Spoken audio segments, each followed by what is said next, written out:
Good morning, everyone. My name is Kansas Brown Gobert. I grew up on Standing Rock in a very small town known as McLaughlin. And there is never really a lot of things to do in small towns. I would go to the grocery store and look at the magazines next to the cashier, and I would always be so intrigued by what was going on in Hollywood. So that leads me to my presentation today, talking about iconic women in pop culture.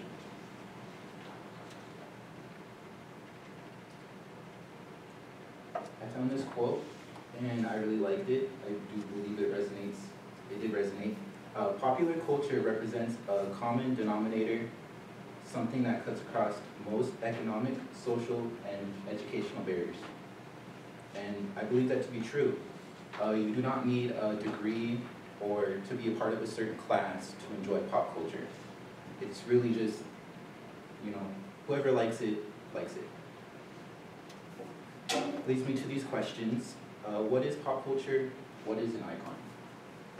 These definitions: pop culture refers to popular culture aimed at the younger generation and is transmitted via the mass media.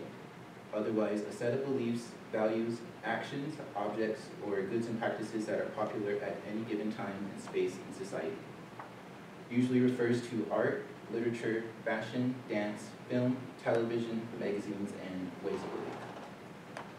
An icon is a person or a thing widely admired, especially for having great influence or significance in a particular sphere, otherwise memorable. So, where do I start? We go, what effects on society does pop culture have? Well, for one, it encourages conversation.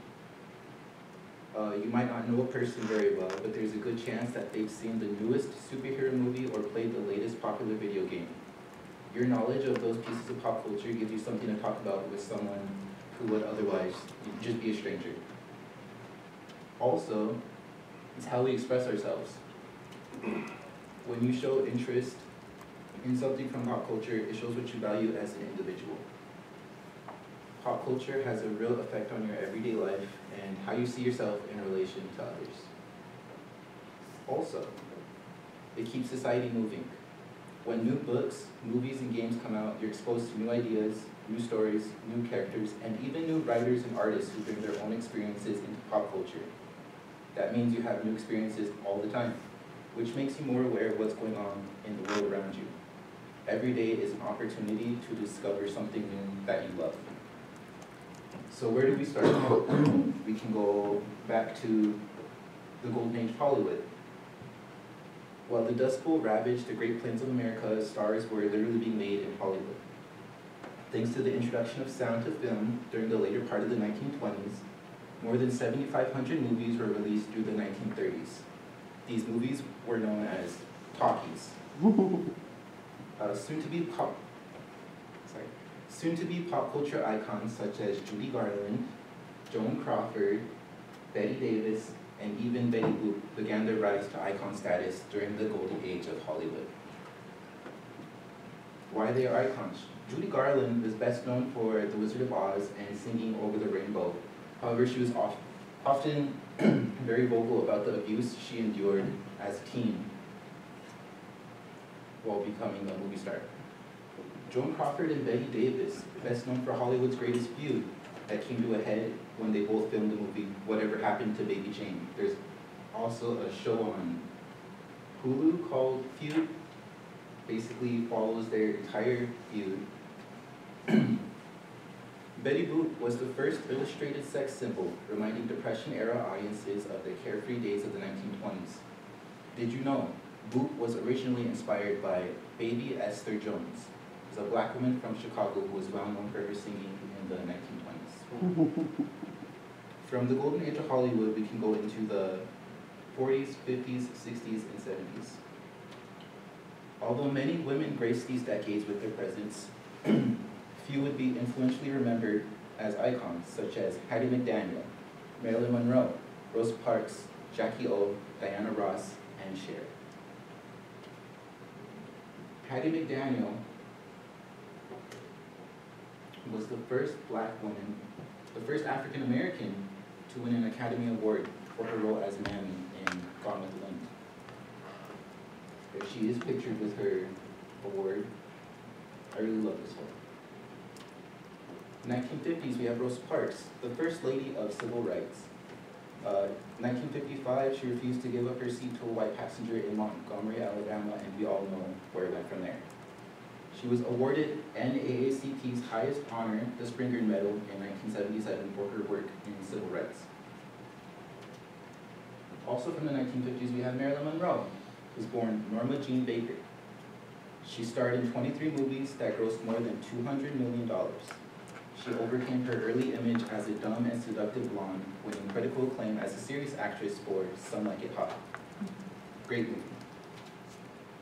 In the 1960s, we have Twiggy. Born Leslie Lawson, she was one of the first international supermodels and fashion icons. She was from Britain. She was also the face of 1966. In the 1970s, we have Cher, known as the Goddess of Pop. She gained popularity in 1965 with her husband, Sonny Bono, and her career spans 6 decades. She's still alive today, and I believe she is our next Betty White. You're going to be wondering when she is going. In the 1980s, we have Donna Summer, the Queen of Disco. She gained prominence during the disco era in the 1970s. She amassed a total of 32 chart singles on the US Billboard Hot 100 in her lifetime, including 14 top 10 singles and 4 number-1 singles. We also have Molly Ringwald, an actress. Breakout role was 16 Candles. She was a member of the Brat Pack and a group of teen movie actors and actresses. She also starred in The Breakfast Club and Pretty in Pink. She's iconic because she is kind of the face of coming of age in the 80s. In the 90s, we had Diana, Princess of Wales. She was known as the world's most photographed woman. Remains one of the most popular members of the royal family throughout history, despite being divorced. Remains a prominent figure for her fashion style, impacting recent cultural and style trends. In 2000s, Paris Hilton, she's the it girl of the 2000s. Started The Simple Life alongside Nicole Richie. Her show really helped popularize reality television.